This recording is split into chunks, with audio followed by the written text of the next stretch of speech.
Hello friends, welcome to the channel. आज का जो क्वेश्चन है वो है टाइप्स ऑफ एडमिक्सचर। कंक्रीट में जो एडमिक्सचर होते हैं वो 3 टाइप्स के होते हैं: सुपर प्लास्टिसाइजर्स, एक्सेलेटर्स और रिटार्डर। अगर आप किसी भी प्रोजेक्ट पे क्वालिटी से रिलेटेड इंटरव्यू के लिए जाओगे, जैसे for quality supervisor, for quality engineers, तो आपसे ये वाला क्वेश्चन वहां पे जरूर पूछा जाएगा कि टाइप्स ऑफ एडमिक्सचर बताइए। सुपर प्लास्टिसाइजर्स क्या होता है, एक्सेलेटर्स क्या होता है और रिटार्डर क्या होता है, और इनका यूज जो है वो कंक्रीट में कहाँ कहाँ किया जाता है और क्यों किया जाता है। तो सबसे पहले जो फर्स्ट ऑप्शन है, सुई को यूज करके हम कंक्रीट में वाटर रिड्यूस कर सकते हैं और अपनी स्ट्रेंथ को मेंटेन कर सकते हैं। जैसे कि कुछ कुछ कंडीशंस में ऐसा होता है कि वहां पे हमें पानी कम रखना होता है, जैसे कि अगर M50 ग्रेड है, ठीक है, IS कोड में 420 mm मैक्सिमम क्रिकेट के लिए एक लिमिट दे दी वाटर की कि 186 है। अब इससे ज्यादा तो हम पानी इसमें यूज कर नहीं सकते, ठीक है।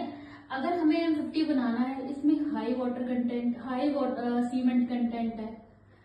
अब मान लो M50 बनाना है, सीमेंट कंटेंट हमारे पास है 450 OPC सीमेंट है, 120 kg फ्लाई ऐश है, ठीक है। तो टोटल हमारे पास सीमेंट कंटेंट हो गया 570। अब 570 के लिए 186 वाटर क्या इनफ होगा? नहीं होगा, ऑब्वियस सी बात है। तो सुपर प्लास्टिसाइजर्स का क्या काम क्या होता है कि वो कंक्रीट में वाटर रिड्यूस करते हैं। इनकी प्रॉपर्टीज ये होती है कि जब हम इनको मिक्स करते हैं तो हमें कंक्रीट जो हमें वर्केबिलिटी चाहिए होती है वो मिल जाती है, और वाटर कंटेंट भी हमारा रिड्यूस हो जाता है, और वाटर सीमेंट रेशियो हमारा क्या रहता है? मेंटेन रहता है। तो ये काम है सुपर प्लास्टिसाइजर्स का, ठीक है। सेकेंड हमारे पास आता है एक्सेलेटर्स। एक्सेलेटर्स क्या होते हैं? तो एक्सेलेटर्स वो होते हैं जिनको यूज करके हम कंक्रीट को जल्दी से सेट कर सकते हैं।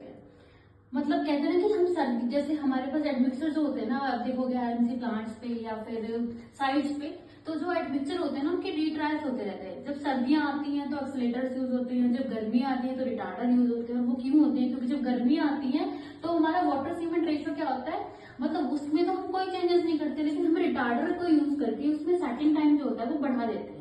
मान लो हमें कोई 10 किलोमीटर पे कोई कंक्रीट प्लेस करनी है, तो रिटार्डर क्या करता है? उसके सेटिंग टाइम को डिले करता है, मतलब उसके सेटिंग टाइम को रोकता है जल्दी से जमने के लिए। तो ये काम तो होता है रिटार्डर का। रिटार्डर वहां यूज किया जाता है जहां पे आपको प्लेस करना है कंक्रीट, अगर वो लोकेशन दूर है तो वहां के लिए हम रिटार्डर यूज करते हैं। या ये कह सकते हैं जैसे अब इतनी गर्मी है तो वाटर, जैसे टेम्परेचर बहुत हाई है तो कंक्रीट का स्लम्प एकदम ड्रॉप हो जाता है, तो वहां पे हम सेटिंग टाइम को डिले करने के लिए रिटार्डर यूज करते हैं।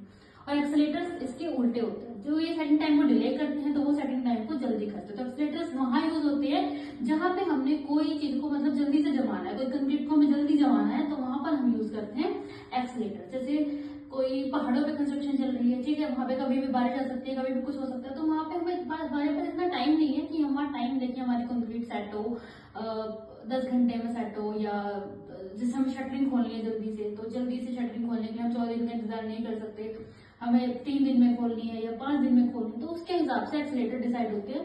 तो एक्सेलेटर्स का ये काम होता है। वीडियो अच्छी लगे तो लाइक शेयर सब्सक्राइब जरूर कीजिएगा। Thank you.